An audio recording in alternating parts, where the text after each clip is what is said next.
Good morning, everyone. Thank you for joining us. Good morning, the world. There's a delay. I'm not singing on YouTube yet. Let me refresh. Oh, there'll be a delay because obviously has to process through. There, we're live. I got to make sure this is good. Yeah. Okay. So, let's go ahead and get started. I know it's a minute early, but that's fine. We'll let people just kind of roll on in. My name is Kenneth Vincent Hart. I've been a school counselor for 8 years, and before that, I've conducted in-home therapy, ABA therapy, specifically pivotal response therapy. So I have a lot of experience with children, students with developmental disabilities. Also, with counseling work that I've done over the last 8 years, I have quite a bit of experience helping students through tough social and emotional times. With me, sharing this stage, is Mr. Gareth Steed. Mr. Gareth Steed, please introduce yourself. Hi, everybody. My name is Gareth Steed. I have been working in education for 10 years now. For most of that, I've also been working in the field of special educational needs, working with children with learning difficulties. I also work with children with behavioral problems. I currently work for one of the international schools here in Indonesia as head of counseling, the role that Mr. Hard used to have before he left and I took over. So that, and between us, we also run a clinic here in Tangerang Selatan, which is, for those who don't know, is just outside Jakarta.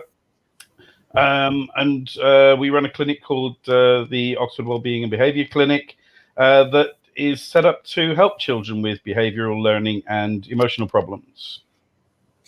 So the Oxford Wellbeing Clinic is just going to be an extension of what Mr. Gareth and I have been professionally doing for quite some time now. But now we're bringing it together and we're offering it as an independent service, separate from any schools.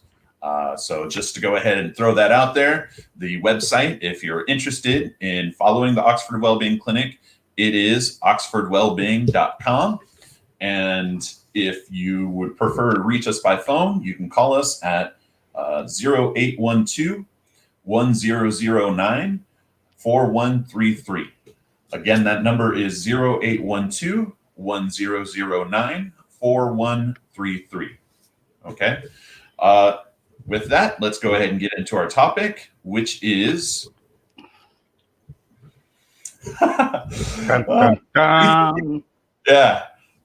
did so well to prepare this. No, this conversation is going to be very informal. It's going to be like a conversation that Mr. Gareth and I and my other colleagues have had in the counseling suite. So if at any time, if you'd like to chime in or ask any questions, just go ahead and drop something in the comments. And depending on how it fits in our discussion, we'll go ahead and bring it up, or we might save it for a later topic. Again, rethinking education and adaptive teaching during a pandemic. And I'd like to go ahead and start with a great article that I found. Came out March 27th. And so I'd say I'm probably about 9 months later than I probably should have discussed this around, but that's okay, better late than never. And the article by authors are Charles Hodges, Stephanie Moore, Barb Lockey, Tori Trust, and Aaron Bond. And the title is The Difference Between Emergency Remote Teaching and Online Learning. Now, the great thing I like about this title, just right off the bat, is that emergency remote teaching is a good phrase to refer to what teachers are doing now. I used to call it remote learning, or I've heard other people say remote teaching or online teaching. It's not that. People who do remote learning, remote teaching, online teaching, they are specifically geared to do that. They'll spend months in preparation for that. What teachers are doing right now, it's under emergency conditions. And so the teachers don't really have a choice. And it's just bam. There's like no preparation for it at all in advance, because no one thought, hey, a pandemic's going to force everyone to be at home. No one thought this in February or January. And then teaching. The article also mentions difference between using learning or teaching. The emergency remote teaching you need to use teaching because that's what the teachers are going to be doing. Whether learning happens or not depends on so many other factors. But what the teachers are doing now, it's specifically teaching, taking their role from the class and trying to do it remotely. What do you think about that title, Gareth? It's a perfect description of it. I mean, we've had to alter 130 years of pedagogy in a few months and try and maintain some level of teaching with students, and emergency teaching is such an apt way of putting it. Yeah, and so I think what we have to understand though is that teachers, the normal teachers that you have in your brick and mortar schools, really didn't receive instruction on how to do this online. And you have to think about the dynamics. When I went through teaching preparation courses, there was a lot of focus on things like building that social connection with students, using the environment of the classroom, constantly walking through the environment, checking on the students as they're doing their work while not interrupting them. You do that to make sure that they're on task, but you do that to also make sure that the work that they're doing, if it's not correct, which is what you're looking for, you want to see what kinds of errors they make so that you can repair it. With teachers being limited to just being a screen on a student's computer makes it insanely difficult for a teacher to have that kind of flexibility. And so teachers have been asked virtually overnight, please redo your lessons so that you can get as much of this done, considering the limitations of being limited to just a screen on a computer. Yeah, exactly. And you're quite right. And everything that we as teachers have been taught coming up through teacher training into education has been, you are the person at the front. You are the person, the sage on the stage, who passes the information on to the students. Whether we agree with that pedagogy and that methodology is a different matter, but that's how teachers are taught to teach. And to then have that removed straight away and trying to have to come up with a new system of delivering content to students and maintain the interest of students while we're doing it has been a really big challenge for all of the teachers out there. And some have done very, very well, as we know, and some who excelled in a classroom have really, really struggled to actually perform during these emergency measures. And it's really tough because the expectation that parents and even administrators had going into this decision was that, well, instead of doing it in the classroom, teachers can just do it remotely from home. Everything else should be the same. We should have the same expectations for how this works. Yeah, we can keep the class schedule the same. As long as students have their books at home, all the lessons can be designed the same way. And it really can't, because the teachers, again, don't have that flexibility.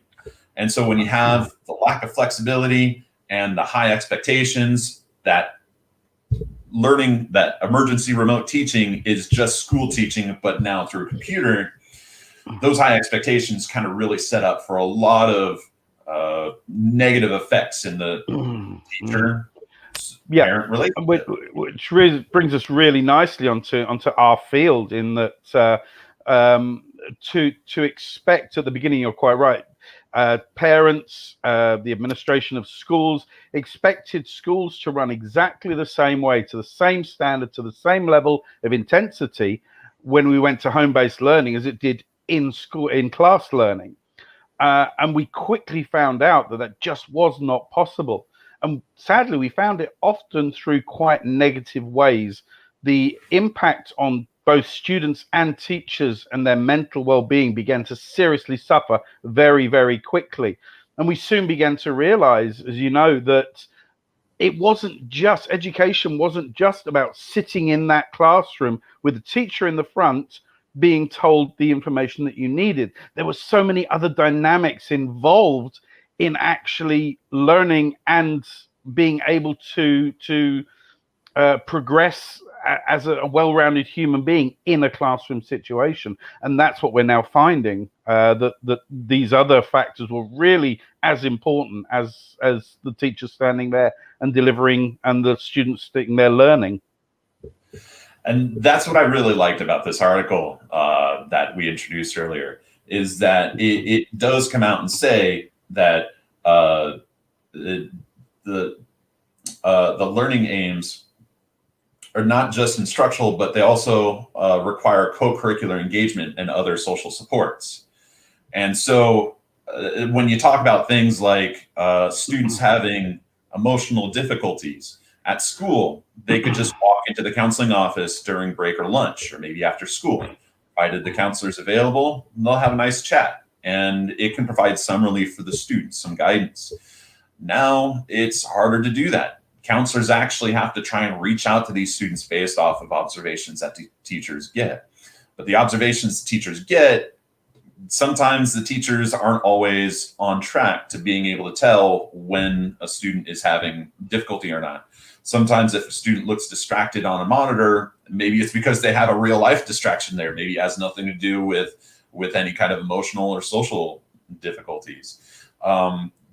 When you talk about things like after school programs that really help build those social supports after school, it's really hard to get those done. It's hard to have a soccer game now with the lockdown conditions, with emergency remote teaching. And so these social supports bring together the whole idea of education as a whole, not just a lesson with a teacher and a whiteboard. There's much more that goes into education.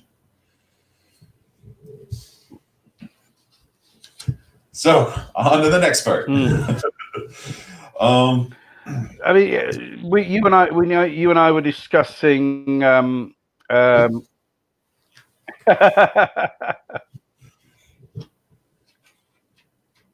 Uh-oh. Yeah, sorry, you and I were discussing Bronheimer's ecological system before we came on this, and this is a prime example of why this is so important, because whilst the child is in school and whilst the teacher is in school, the microsystems and the mesosystems in a child's life, so that's the child's home life, but also the community that the child lives in, is slightly removed from the child's education. The child can leave that behind it, no matter what the problems within that area are, move into the school, and now it is slightly removed from those systems. While it is learning at home, those systems are still very rigidly in place in the home. So the community, the parents, siblings, aunts and uncles, family, etc., are having a much larger impact on the child's educational life. And that's something that is removed in a school setting, and that has a major impact now on the learning of a lot of children, especially the mesosystem. So hopefully, with 9 months of experience since March. Are you still there? I think I'm still here. If I'm not here, keep going.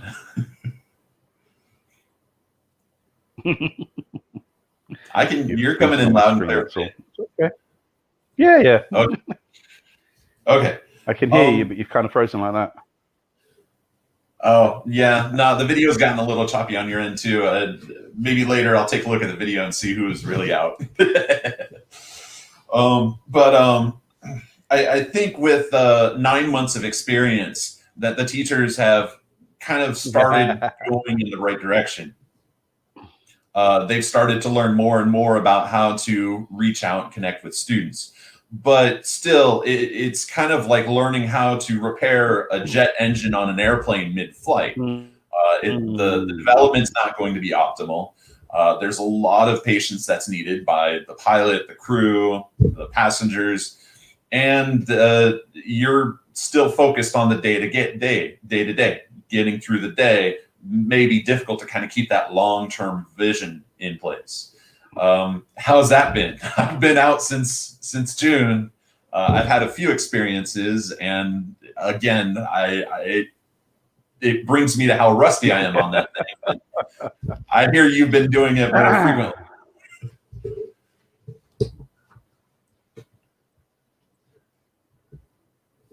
It's been very adaptive. I mean, we teachers and students together and administrators in schools have learnt that you can't, you can no longer just accept the model that you're taking, and then that's going to be fine. It requires a constant review, analysis, what's working, what's not working. And that can't be done just by teachers or just by administrators. To do that, to actually review what is working well, needs the involvement of the entire community around a school. So we need to work alongside not only the students and ask the students what is working for you, what is not working for you, but also asking the parents. And we survey our parents at school to see what they think is working well, what they think is not working well, and you get some very interesting answers. Some don't think anything is working at all. Some people think that everything is working brilliantly, but we tend then to focus on those middle areas, those on either side or in the middle of those two extreme views, because they usually give us the good information. What are we doing well? What is working for you? What is working for the children? And what is, more importantly, what is not working well? What is not working for the children? How can we adapt that to make it a little bit easier for the children to learn? And one of the biggest things that we've found with this is the difference between synchronous and asynchronous learning. And we've realized that we've had to do a massive shift away from synchronous learning, which is everybody learning at the same time together with the sage on the stage, the teacher up the front, or in this case, the teacher on a screen, to asynchronous learning, where we either create small groups of students to go off and do self-study, or we give them something to learn and they have to go and find out about it themselves. And that asynchronous learning really is the way forward at the moment, that we found the best way to get children to actually learn. And that was another thing mentioned in the article, is that it may also depend on the demands of the family. Again. Oh, no. There you go. Oh, yeah. Okay. It is me. All right. Yeah, massive, So, massive yeah. demands. And one of the things that we do ask our students and our parents in this is how they are coping in this situation. How are your children coping? And more importantly, how are you coping? And often with those who are honest with our surveys, we find that the children are just about coping. They're doing okay. We have definite increases in levels of anxiety amongst students, and we at the clinic are seeing that, and we in counselling department at school are seeing that. And we're seeing those students who previously already had some problems in their lives really kind of going extreme on them now. But we're also more seeing that parents are not coping that well. So whereas children tend to be coping a bit better, parents tend not to be. And every time we survey, we see that when we ask how children are doing, it's around about 75% of the positive mark. When we see how parents are doing, it's much lower than that. And the same often, providing we can get honest answers from teachers, we find with teachers it's the same as with adults, because they are having to not only juggle their school life and do online teaching at school, but they're also having to fill the role of parent often as well. And so they're having to do the dual thing. They're having to help their children at home. They're having to make sure that their children are coping with home learning, as well as then going into school and teaching, and making sure their students are coping as well. And it really is a domino effect. I mean, it's like one of those videos where one domino tips over two, tips over three, and so on. Completely. Oh, there is. Yeah, the domino effect. It really does kind of, because this stress, yeah, very much so, very much so, can create. Yeah, you're quite right. And the lapses in judgment can sometimes snowball into other problems. You have financial difficulties. You have people feeling a lower degree of self-worth because they're not able to come through for their family like they would have normally been able to do. Sometimes that could even lead to relationship difficulties, and it just kind of adds together in a big mess. And So when I run into that, I just say, hey, patience, and more understanding. Yeah. Yeah. The one thing that I'm telling everybody within the counselling, especially, but also from, as you know, from the clinic perspective, is that during this period, do not make any major decisions, because you're basing it on an extremely stressful situation, and when we are in extremely stressful situations, that's not the time to make big decisions. Our brain is in fight, flight, fawn mode. So we don't really want to be making major decisions based on this. But you're quite right on what you were saying, that this is having a huge impact on the domino effect. We see students who were previously wonderful students who would work really, really hard, get all of their work in on time, not submitting work because that domino effect is affecting them so much. Their anxiety, their motivation is dropping massively, and they're just not getting there. They're just not quite there yet. And it does mean that we as educators have to be incredibly patient. We can't judge students in inverted commas, and I hate that word, but we can't expect students to perform at the same level, and therefore we cannot use the same external motivators that we would usually use with children at the moment. If you don't do your homework, if you don't submit on time, you won't pass, and if you don't pass, you're not going to progress to the next level. That's not something we can really tell students at the moment, because there are so many external factors affecting the child's education, including the stress being put on teachers. We as teachers are trying our hardest. We as educators are really pushing as hard as we can, but even we admit that we are not performing to 100% of our capability. I mean, imagine having to do even just emergency remote teaching 10, 20 years ago, when we didn't have things like YouTube or Zoom or Google Meet, and teachers would have to do this without the internet, or maybe very limited, like just relied on email or DVDs being passed out periodically. I mean, it's thanks to technology that we're able to survive so far as well as we have.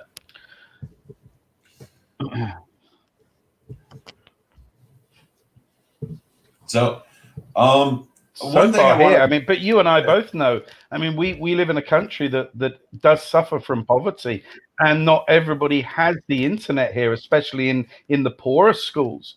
And we've seen teachers here going door to door with homework, standing the other side of the gate from the child and literally marking the child's homework, giving it back to the child, and going on to the next child.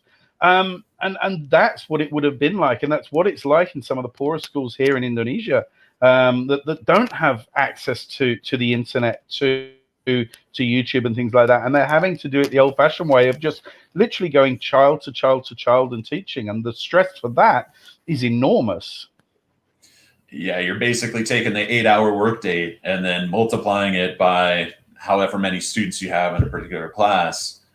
It's just crazy. I couldn't imagine how teachers could do it unless they just tried to prioritize the students that are having the most difficult time getting through self-sustaining learning exercises. One thing I do want to bring up, though, is that sorry, just a sec. Let me collect my thoughts for a second. Is that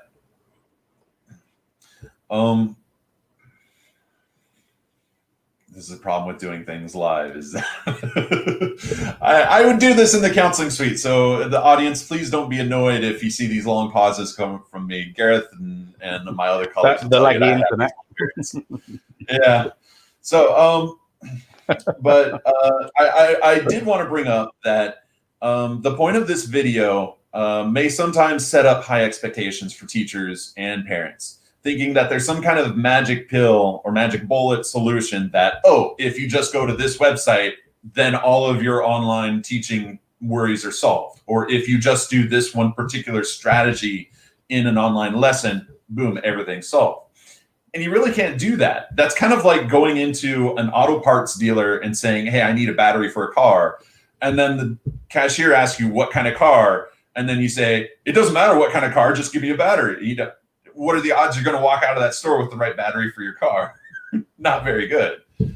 You really do need an approach that's specialized for the population of your class, for the individual students in your class and their unique needs. And every teacher, every classroom is completely different.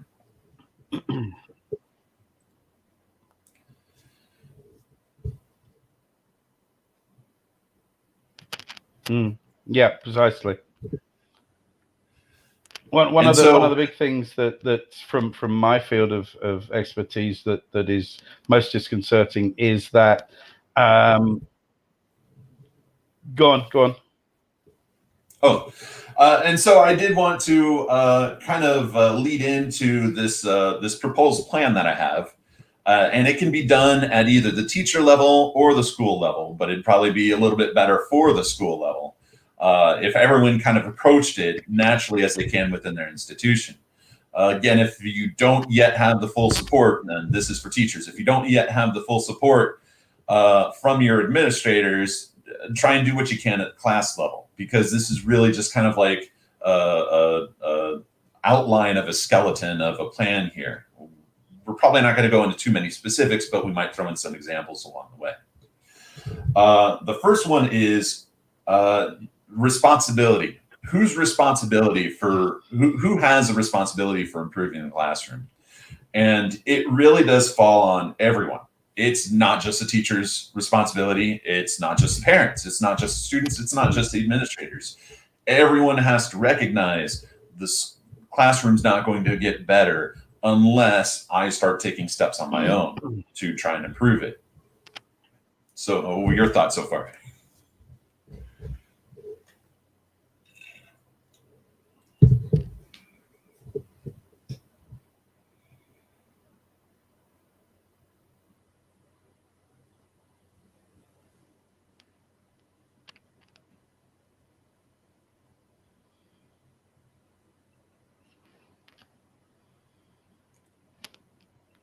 This delay. Apologize for the technical difficulties we're having at the moment.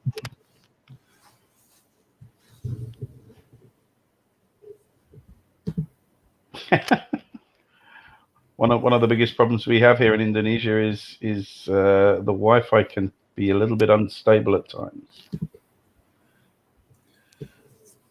So, and this is a prime example of the things that we face during our home-based learning, is that we have students that drop in and out all the time.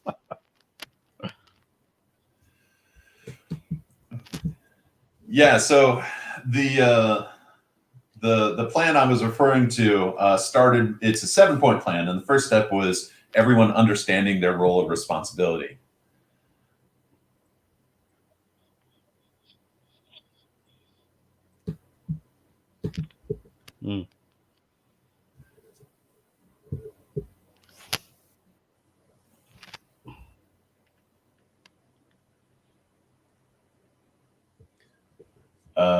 Making sure that everyone is responsible for getting started on improving the classroom, not just leaving it up to one person, not just leaving it up to the teacher, not just leaving it up to the parent, not just leaving it up to administrators, but that everyone has to take some responsibility.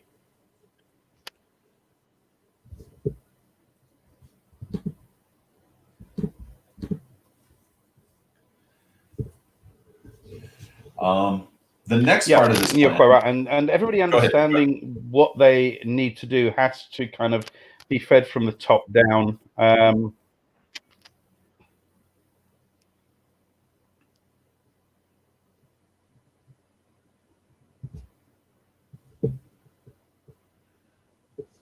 it's this delay. Yeah, it's really bad. Okay, so the second part is that setting the expectations. You have to clearly kind of identify what the purpose of school is.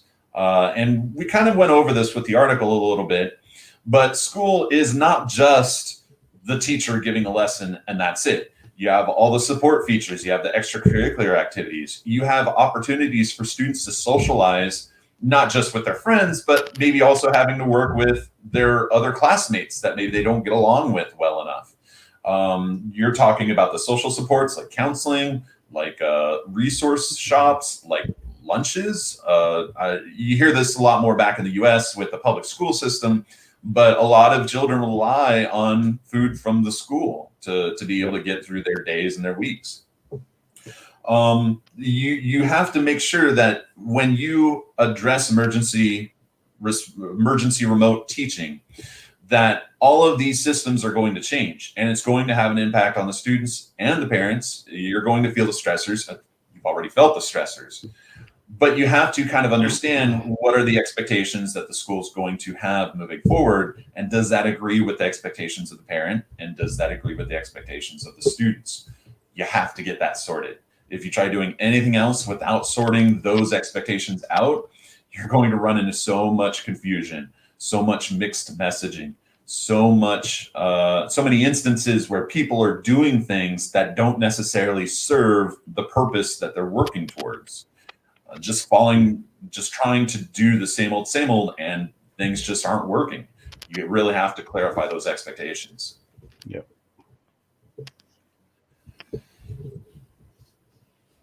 Thoughts? Yep. Agree. And this is where very, very strong leadership, very strong guidance has to come into play. And you mentioned the US, and the US has a slightly different system than we do here, but the US have what's called the districts, don't they? And the district will drive this at the moment, so that it's everybody knows. The district tells the schools tell the teachers, and that's passed through to the community, to the parents, to the students. Everybody knows exactly what their role is and what they have to do. Out here, school system, it's slightly different. With the international school system, it's still very different. We're standalones, and we require that very, very strong leadership from on high, so that everybody understands exactly what their roles are, exactly what they need to do, but most importantly, exactly what their expectations are. And if we don't know what the expectations are, if a student or a parent doesn't know what the expectations are on them, then that's when we start to see failures. That's when we start to see emotional problems, anxiety. That's what leads through to behavioral issues with children and with parents and teachers as well. And so this is where this strong guidance from on high is required from the administrators of schools, especially out here. While it's important for the administrators to be involved, though, sometimes for different reasons, it may not happen, maybe on the timeline that teachers or parents wish it would. It's still okay for a teacher to try and at least set the groundwork, to at least try and manage it at their own level, knowing that if they run into difficulties with the administrators, they may have to change, but at least by clarifying at the teacher level those expectations with the parents can at least know that the teacher's on board with them, that they're trying to work together as a team. And my experience as a counselor at that school, that is one of the biggest problems you can have, is when it feels like the teacher is working against the parent, or the parent's working against the teacher.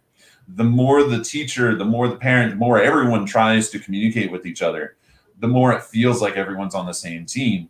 And the more patience a teacher can get from a parent, or the more patience a parent can get from a teacher, and the more patience a student will get from everyone.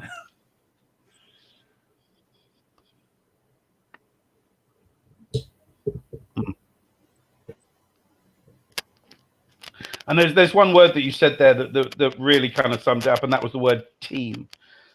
This has to be teamwork now, and that team, that communication, that collaboration has to be between the teachers and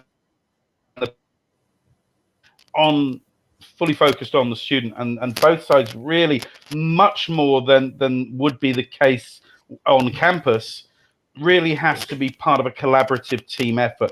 The communication flow between parent to teacher and teacher to parent has to be completely open, and it has to be regular. And that's part of the duty of the teacher to open that communication, but it's part of a role and responsibility of a parent to ensure that that's flowing back as well. And if that communication does not work, that's when we begin to see the impact on the student and on the child. And that's when we begin to see the emotional problems begin to happen, the anxiety, the depression, the behavioral issues begin to step up. And children who were previously very well behaved become naughty children. You and I have seen this. Customers that have contacted us at the clinic saying before he was a wonderful child, he never misbehaved. Now he just won't do what I tell him. He's always naughty, he's misbehaving, and this is a symptom of this. So we really need to emphasize that communication needs to be there. That collaboration really needs to be there during this home-based learning system. Precisely. And that leads to the next step on this list. First, we had responsibility. Second was expectations. Third is investment. These systems, these communication attempts, they're not going to happen on their own. They really do need people to invest time and effort into them. And I think probably the people in the group in the weakest position to do this, although they still have the ability to do this, would probably be the students themselves. It may be hard for the students to understand, hey, I need help, I need to go ask for it. It may be hard for the students to understand when it's appropriate for them to ask for help. Sometimes I've heard stories of students asking for help and they get burned by an adult saying, no, it's not the right time, or shouldn't you figure this out for yourself? And it really does affect the motivation the student needs to find help, the student has for wanting to find help. To invest the time and effort, this really does need to come from the adults in the room. It needs to be the teachers, need to be the parents. And again, using that keyword again, team, it needs to be done as a team as much as possible. Mm-hmm.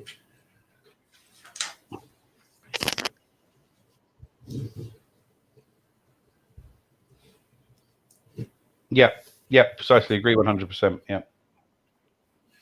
And these are the kinds of things that you would be looking at to try and is to itemize what you need from teacher's perspective, to itemize what you need from the parents and see how the parents are able to help out. In which cases, some parents may even want to take the initiative and offer how they can help out. And that's always been a great help when it comes to lessons, when they offer things like, hey, I can help spend some time on this activity if it'll help support you, or maybe if you tried this, maybe it could help too. Some of my best ideas came from parents, and it shouldn't be a matter of teachers thinking that and this is part of the problem I've run into, is that teachers think that any communication from parents is automatically bad. Parents don't talk to me unless there's a problem and I did something wrong as a professional, as a teacher. And you really have to break that. You really do have to grease the wheels. Likewise, parents may get the same idea. Oh, teacher never contacts me unless my child did something bad, and then I'm on the hook for it. You know, that can really affect the dynamic at home between the parent and the child.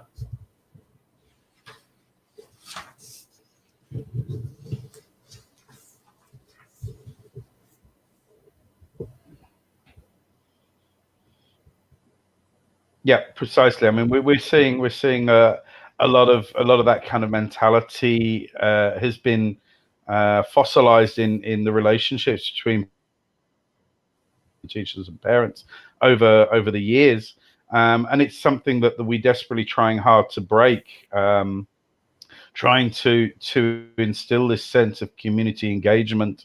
But again, it's one of those things that it's a bit of a catch-22 situation, in that we really need this community engagement right now. We need that engagement between the school and the parents, between teachers and parents. And that's incredibly difficult thing to instill if it's not there already, because there is this massive disconnect now between the school and the parents.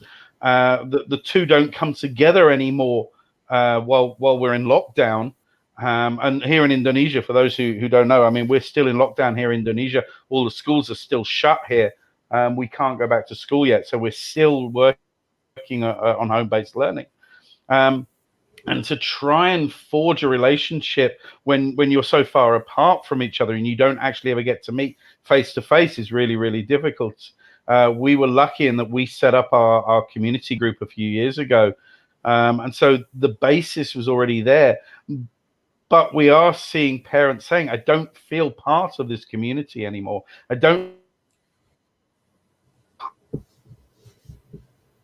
group that is the school. And that's something then, if parents begin to feel like that, when the community is already in place, that's the teacher's job then. That's the responsibility of the teacher to really get out there, to get contacting the parents individually, saying, look, we are here. What can we do to help you?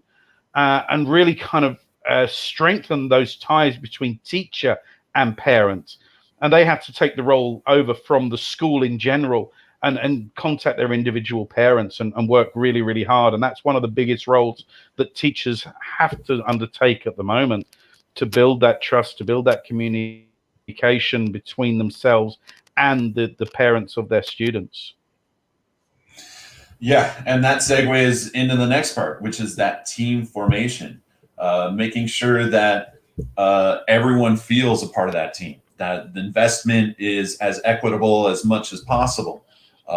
When you consider things like what the teacher's providing, their expertise, their time and dedication, their resources, their knowledge of where they can get their resources, and their strategies. When you think about what the parents are investing, I know sending a child to school is not cheap out here.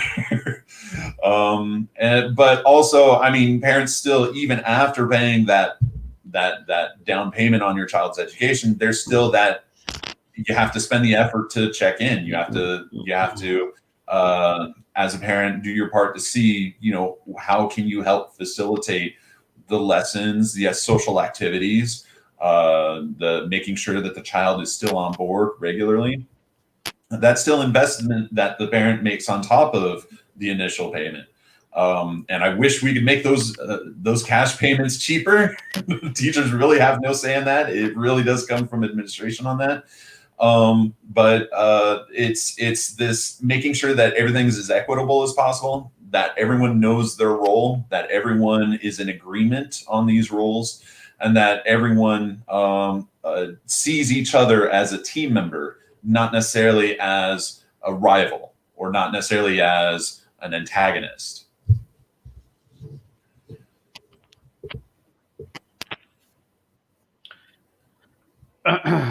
Yeah, and there is definitely that, and we see it a lot in our school, as you know, that there is some not just parents to teachers, but teachers to parents as well, who see this as a competition, as a rivalry that is there to be played, and that's not healthy for the child. And one of the other big things that just sprung to my mind when you were talking just now is about not only setting roles but setting expectations. And when a parent, I'm a parent. I have a daughter who's in kindergarten. She goes up to primary school next year, and we've reduced what we expect from her. In fact, actually, from my perspective, I basically said, look, I don't really expect academic improvement this year. If you do improve, that's fantastic. It's brilliant, and she is, but I'm not putting any pressure on her to do so. I'm just saying, look, this is a write-off year with regards to what I expect from my daughter to achieve. We can pick this stuff up at a later date. It's not a problem, and we need to reduce what we expect from everybody, really, not just students, but from everybody, because this year is different, and it is currently a bit of a write-off. And then that's true. And I think that point also, the fact that this year is kind of a write-off also gives educators and parents to kind of rethink internally, hey, what does education really provide for me, or what should I be angling this? How should I be directing education in school collectively, across the world? Traditionally, education has been about, okay, a teacher has information in the brain, needs to make sure that the student is able to get that information, and then we're done. But that may not necessarily be what universities, what businesses and corporations are looking for. They're looking a lot for these social skills, for things like bravery, being able to overcome challenges, critical thinking skills, not just on a test, but in live action settings.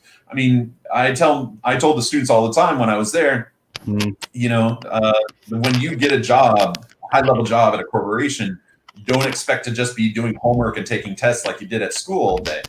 You're going to be in the field. You're going to have to make critical decisions with little notice. You're going to have to deal with consequences.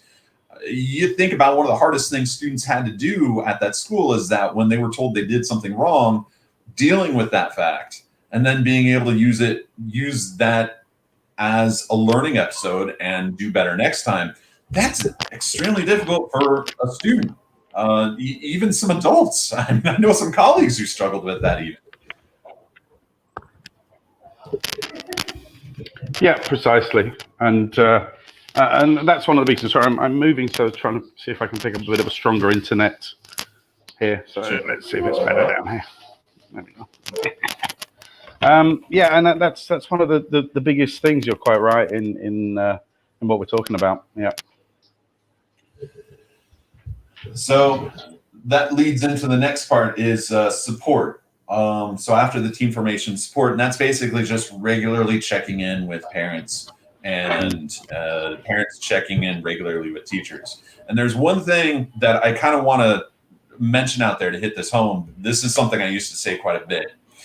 If the parent only receives a phone call from the teacher when the teacher does something bad, then what do you think is the instinctual reaction the parent has whenever they see the teacher's number pop up on that caller ID, or they see the teacher's name on an email directed to them? Conversely, if the parent only talks to the teacher when they disagree with something the teacher did, then what are the odds? What do you think that teacher or when they see that parent's name on the email? It's going to be anxiety, it's going to be stress, it's going to be negative emotions. And that really does kind of infect the ability for the teacher and parents to be part of that team. Yeah. Negative. Yeah, exactly. And it is, and this is something that we have to learn going forward. How we educate, how we deal with education, how we communicate with parents, how parents communicate with teachers and with the school is the big learner from this whole COVID lockdown. These things have to change, and how we've been doing this for the last 130 years. It was fine 130 years ago, but 10 years ago, 20 years ago, 30 years ago, this should have changed then, and it hasn't. And this is now the time that we need to implement these changes. We need to change this dynamic. We need to change this communication. We need to change the collaboration. And all of these things need to alter between teachers and parents, parents and teachers, schools and the community and the wider community and the schools. We can't keep going along in the same fashion.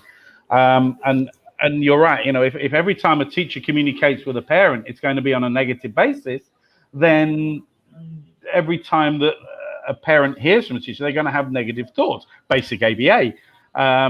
And so we need to make sure that we are communicating all of the time with parents, not just the negatives, not just the positives, but just check-ins. Is everything okay? Is there anything we need to do? Is anything we can do for you?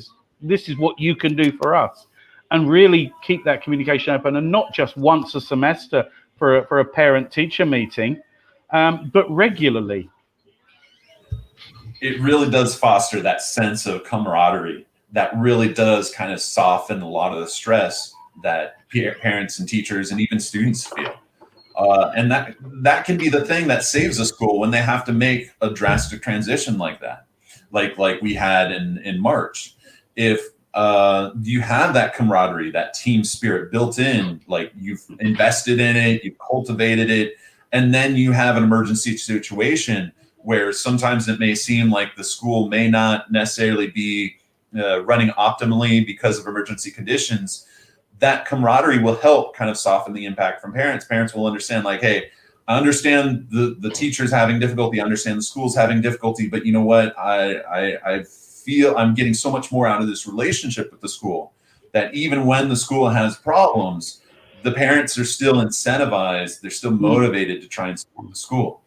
And the same way works both ways, you know, with the teachers' understanding of the parents. When the parents only call when there's a problem, but then the parents are having a hard time keeping up with the school changes, that can frustrate teachers. The teachers saying, hey, I'm trying to send out homework, I'm trying to conduct my lessons like I used to, but I'm only getting a submission rate of like 10 or 20%. What do I have to do to get, you know, the parents to help me out, get the students to submit the work, you know, on a schedule that helps keep the pace of learning continuing? Yeah. With that sense of camaraderie in there, that really does help lower the frustration that teachers and parents have to feel. And so that's why that cross support is so important. Exactly, and I mean it's a benefit for the student as well. I mean, there's been countless numbers of research done on the impact of engagement between parents and teachers on academic success of students, and you always find that those students whose parents are engaged with the school, with the teachers, who have teachers that are willing to be very open in their communication with the parents, are generally those that are academically more superior, that do better in school. And again, I say academically superior, but the research shows that it's not just academic success that comes off of this engagement, but their emotional development, their emotional growth, their behavior all improve if there is that open communication and collaboration between the teachers and the parents and the teachers. And so it can't be stressed enough that this really needs to take place, and especially now during this pandemic, during this lockdown, is a prime time to really start driving this hard. And that leads us into the next point, is trying to maintain stability, keep these systems running smoothly, keep investing in them, but also with the sense of stability is trying to kind of keep an eye open for difficulties that may come in the future. We did know about this pandemic as early as January, but I can tell you what was going through my mind is, well, maybe if this is like SARS, or if it's like the avian flu or something, you know, it probably happens in some distant country. You only hear about it for a couple of months, and then all of a sudden, no one's talking about it anymore. It just becomes a joke. Yeah. We knew about it at that time. We were waiting to see what would happen. This time, it actually did affect everyone. It wasn't limited to just one or two countries. You know, it affected the whole world. So now we have to kind of keep in mind as we move forward, what's the likelihood of this happening again? What if it's not because of a disease or an infection, but what if it's because of some kind of massive natural disaster? What if it's because of some kind of political unrest that somehow spills into the area you're living in, you know, regardless of what country you're in? Schools, teachers, parents need to start thinking about that stuff ahead of time. They don't need to go head in over heels, you know, start staying up overnight tonight, you know, having nightmares about this kind of stuff. But it really does kind of require everyone to kind of have this forward-looking view. You have to keep some perspective that these challenges, once we get over COVID, we're not going to go back to homeroom teaching like we have prior to 2020. Yeah, precisely. And I agree. I remember when the school, we'd obviously been running health restrictions in the school for a couple of months. And then all of a sudden one day they said, right, we're going to close the school down. We're gonna in 2 weeks' time, we're going to close the school. We're going to send all the teachers home. You're going to work from home. The students are going to work from home. And our first thought was, yay, a couple of weeks out of school. Yeah. That was nearly 10 months ago, and we're still out of school. And I don't think anybody really expected the massive impact that it would have, and the amount of time it would take to try and regain at least some sense of normality. And even, I'm on the planning committee for reopening the school, and even now we won't go back to how it was. It won't be a class with 25, 30 students in or whatever, that get to go and run around and play together at break time and go and sit in the canteen at lunchtime. That's not what we're going to go back to, not for a long time. We're going to go back to very restrictive measures, smaller classroom sizes, social distancing during playtime. The canteens won't be open. Anything to try and keep them apart until we can at least get some vaccines here. And that could take quite a long time still here. Yeah, and even with the vaccines, it's going to take a while for those to get distributed. And as much as the government and other organizations are going to be doing what they can to try and get as many of those vaccines out, there's still going to be a big risk that it's going to come out uneven. Some people will be vaccinated before others. It's going to be a long process.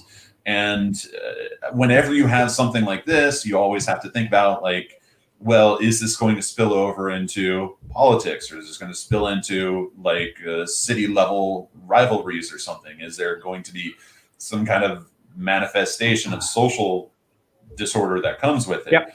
Again, not trying to scare people too much, but these are things that schools and parents need to start thinking about with their families, with their loved ones, with their professional relationships moving forward, so that when I'm watching the news and I notice, hey, there's something going on, I at least have had this discussion before, and I know where I can start putting my resources and energy towards and trying to survive it, get past it. Yeah, precisely. And we when we go back to the ecological model we were talking about earlier, we're talking about the exo and the macro systems here. Those far out systems that we have no control over, but have a control over us, like government, like education departments. And you're right. Is it going to spill over into those? Is it going to create political instability in countries? Are the vaccines going to be readily available to everybody? We live in a country of 230 odd million people. That's an awful lot of vaccines to try and get out. You have the anti-vaxxers as well, even here, who will just go, no, it causes this, it causes that, I'm not going to get my kid vaccinated. We need the herd mentality, we need the herd vaccination process, but we need enough people vaccinated to actually create that, and that's going to take time. Yeah, and even when we get down to the distribution, the physical properties of the vaccine, from what I've heard, the vaccines are very delicate. They have to be limited to very cold temperatures, transported. Yeah, the American one. Within a certain amount of time. Yeah. And I don't know. I haven't done much investigating with other countries' vaccine efforts, but I assume that many of these other vaccines have their own elements that make them very fragile in some cases. Yeah. And you're talking about relying on Indonesian logistics to try and get that out to everyone. It's going to take time. There's going to be a lot of uncertainty about it, and it's going to affect pretty much every facet of our normal lives for quite some time. Yeah. And so we're not changing anytime soon. I was reading an article the other day in the Harvard Business Review saying that a lot of these things have really been pushed through very, very hard. And the FDA have done the American one, and they've done it they've passed this in super fast time. So actually, where any previous drug would have at least 3 years of trials, this has had 1 to 2 months of trials. So we don't really yet fully understand the side effects of these and what the side effect, and will they actually work fully? And so these are all things that we need to take into account when we're planning this future that we're looking at the moment. And that can be very difficult for a school, because when they make the decision, hey, we want to go back into class-based lessons, we want to go back to the school, well, there may be situations where a school decides to go back, and then a month later, oh, they have to go back on quarantine again.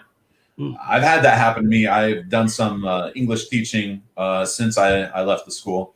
I've been teaching some English at other organizations, and they'll have me come in for like a month or 6 weeks, and then they'll say, sorry, we can't have you come in. We had someone reported at the building with the virus, and now the building's on lockdown. It makes it difficult to try and because that really messes with your expectations. That really messes with your motivation. Do I want to go to another organization and try and teach English, or should I just insist from the start we do it online? Because I don't want to have to deal with the fact, like, do I wake up this morning, can I drive to the location, or do I have to stay home, or is the session even canceled because no one likes doing things online anymore? Yeah, precisely. It really does bring in a lot of uncertainty that we have to just be really patient and focus on developing that team to try and survive. And teachers are going to have to modify again their standards and how they do it, their methodology to cope with this, because you're quite right. The chances are that over the next 2-3 years, maybe, we're going to have periods of lockdown. We're going to have periods where there's going to be peaks of the virus, and that will be it. We'll have a peak, we'll close something down for a short while, then we'll reopen, then we'll close down again for a short while. And that's kind of the future that we're looking at the moment, I think. And teachers and parents and students need to be ready for that. And we need to use that time where we are in campus or on campus to really drive what we've been talking about so far, so that when we do go back off campus for short periods of time, that infrastructure, that communication, that collaboration is there in place to help maximize the learning and maximize the education of the students. And one of the big things that we've not really touched on that much is the social side of education. What's known as the 21st century skills, which I don't particularly like the title because we're already in the 21st century. The human skills, but it's kind of what it's called, and that's one of the biggest things that is being lost at the moment from our students' education. That collaboration, that communication, the problem-solving skills, conflict resolution skills, creativity, and all of those things that are a byproduct of, and I'd put byproduct again in little quotation marks, of the education system, because children are learning this when they're actually amongst each other. And we're really losing these at the moment, and these then have to be driven really, really hard for when we do go back to school, so that when we do actually go back again, we can really kind of deliver this social side of it as well, and really catch up on that. And that brings me to the last point of my 7-point list here, is to, even though we're under pandemic conditions, oftentimes we're under lockdown lately, do whatever you can to find opportunities to celebrate and have fun and create those less academic situations, those less academic activities, but focus more on just coming together as a group. I mean, if you want to arrange something like an online karaoke party, or set up raffles so that no one has to be online at the same time, or even have like talent shows within your classroom, or board games. I know one thing I learned to do is to play with my friends back in California and set up a tabletop simulator that I got from the Steam shop. There's a huge community there that has ported so many board games, even ones that haven't even been put to market yet, in physical form. You're able to play those with friends on the other side of the world, and it's so cool. And that's one of the things that I think can kind of help motivate parents and teachers. Students are already motivated to use technology, but motivate teachers and parents to use more technology, to see what's out there and see how it can benefit the class, to make this seem to make it seem like there's less pressure on us to try and do things traditionally. We don't live in the 1900s anymore. We've got to look and see what resources we have online and use those to their fullest. I mean, it harks back to one of my favorite sayings about education, and I can't remember exactly who this came from. It might have been Petty Selberg. It may have been to Ken Robinson, but they said basically, if the role of a school is to deliver content, and all content is now available online, then what is the role of a school? And that's what we need to look at now during this whole lockdown period. We need to redefine the role of a school. We need to redefine what a school's mission is actually about. This is the best time to actually change this old model of education that we've been sitting with for since the first Industrial Revolution, when it was set up.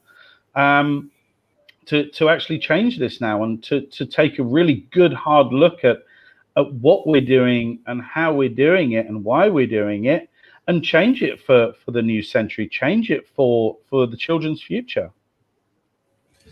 And that would be my summary recommendation for this webinar that we're conducting, is to try to focus schooling, traditional education, try and move that away from teacher lessons only, and really try to turn the school, the community, into a supportive hub for all of these services that we can bring together.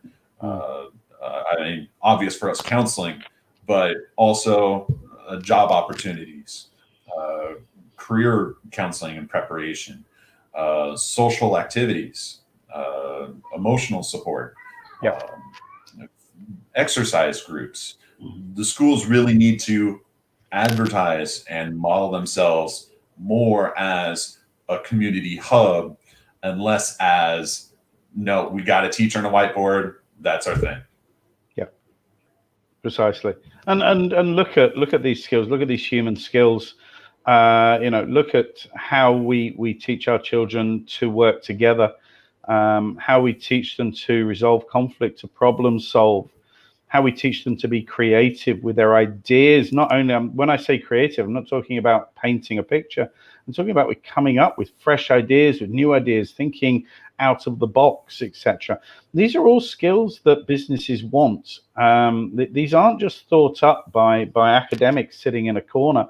These skills are being fed down from business, from senior leaders in business, from government, saying this is what we need in the future. And this is a good time for us as schools to say, right, this is what businesses need. Now is the perfect opportunity for us to deliver this stuff and to really teach children these things. Schooling should not just be about the academics. It should be about creating a whole person that comes out of education, no matter what stage they leave their education, whether they leave it before they go to university or whether they go through tertiary education. They come out the other side as a complete whole person who is ready and able to go into society and to contribute to society to the fullest. My personal opinion, this is my personal opinion, it does not reflect the clinic or the school I work for, is that schools have not been doing that for the last 60 years.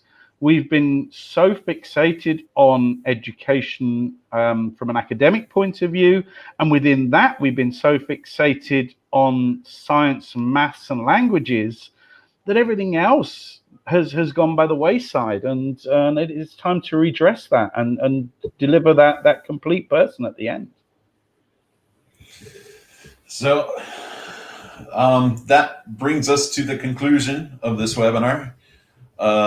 Thank you very much for everyone that has tuned in. Haven't seen the analytics yet. We'll take a look at that afterwards. Apologies for any technical issues we had. Hey, it's our first shot, you know? We never promised exactly. we'd do something super formal. So it's all about being patient, which is something, so it wouldn't be right for us to not be patient with ourselves, even though we've been saying how important patience is for the last hour or so. So again, if you want to follow us, our website is oxfordwellbeing.com. If you want to follow our clinic, if you want to take a look at our services, again, we provide emotional and social support, lifestyle coaching, and ABA support in line with our collective experience. So if you have any difficulties at home. Yeah, we're also there on Facebook and Instagram and LinkedIn. If you want to find us on those, just search for Oxford Wellbeing, and you'll find us on all the social media. And on all the social media, you'll also find all of our contact details, email addresses, etc. If you want to get in touch with us, even if it's just for advice, just for a chat or whatever, just get in touch with us, and we can see what we can do. And if you want to go extremely low tech to try and reach us, our phone number is 0812-1009-4133. Again, that number is 0812-1009-4133. Okay. Thank you again for joining us. Thank you very Gareth, much. any last words? No, just be patient. I mean, this is the biggest thing. Currently, this is a really unique situation.